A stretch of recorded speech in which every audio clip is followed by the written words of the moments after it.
जल विषाक्तता कौन केतेबेले यह क्षतिकारक होइथाय जेतेबेले पानी विष होइजिवो मिली परिबो कि सेथिरु आश्वस्ति आसंतु जानिबा जल निशा विषय।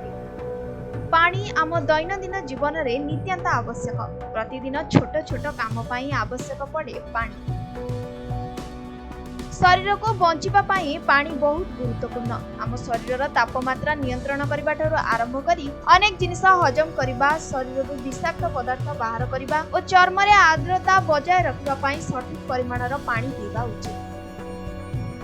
जेतेबेले आपण पर्याप्त पानी पियंती नै एहा डिहाइड्रेशन रो कारण होइथाय, जा फल रे मुंड बिंधा, थकापण, दुर्बलता भली समस्या देखा जिबा आरंभ होइथाय। हेले बे प्रश्न उठुची जेतेबेले पानी निजे आपणक पई विष होई जाय सेतेबेले कोन हेबो।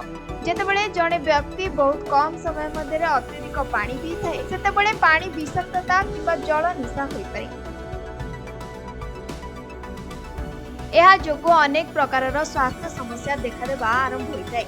आपण निश्चय सुनिथिबे किबा देखिथिबे जे प्रतियोगिता रे अत्यधिक पानी पीबा जोगु जणे व्यक्तिक अवस्था गंभीर होई जाय।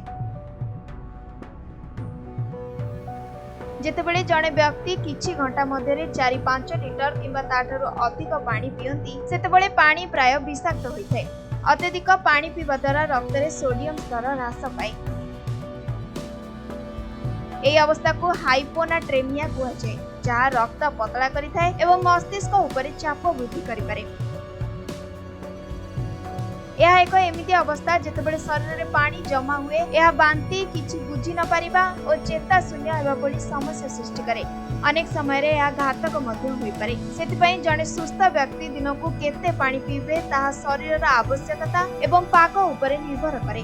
तेणु आपणकर तृषा एवं शरीरर आवश्यकता अनुसार पानी पियंतु। कहार परामर्श रे आपणकर पानी ग्रहण को अत्यधिक पीपी करंतु नै। जो मानकर किडनी समस्या अछि सेमाने अधिक सतर्क रहिबा उचित। एपरी लोकंक पई अधिक किंबा कम पानी पीबा क्षतिकारक होई पारे।